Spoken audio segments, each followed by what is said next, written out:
Hi friends, இன்றைக்கி இனிப்பு புடிக்கொழுக்கட்டை எப்படி செய்யுதுன்னு பார்க்கலாம் வாங்க.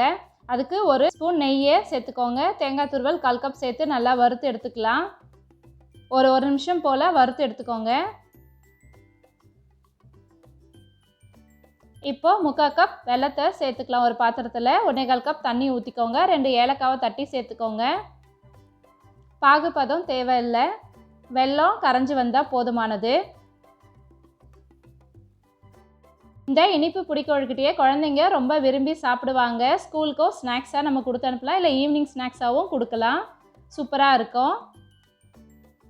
வெல்லம் இந்த அளவுக்கு கரைஞ்சி வந்தால் போதுமானது, நமக்கு கம்பி பதம்லாம் தேவையில்லை. இப்போது அடுப்பை ஆஃப் பண்ணிக்கலாம். வறுத்து வச்சுருக்க தேங்காய் துருவல் கூட பச்சரிசி மாவு 1 கப் சேர்த்துக்கலாம். கொஞ்சமாக உப்பு சேர்த்துக்கோங்க. வெள்ளை கரைசலை இதோட சேர்த்துக்கோங்க. வடிகட்டி சேர்த்துட்டு நல்லா பிசைஞ்சு எடுத்துக்கலாம். இது மாதிரி உருண்டையாக பிசைஞ்சு எடுத்துக்கோங்க. 10 நிமிஷம் மூடி போட்டு விட்டுடலாம். இப்போது 10 நிமிஷத்துக்கு அப்புறம் இது மாதிரி கையில் புடிக்கொழுக்கட்டை பிடிச்சி இட்லி பாத்திரத்தில் 8 நிமிஷம் வேக வச்சு எடுத்துக்கலாம். பாருங்கள், இது மாதிரி எல்லாத்தையும் பிடிச்சி வேக வச்சு எடுத்துக்கோங்க.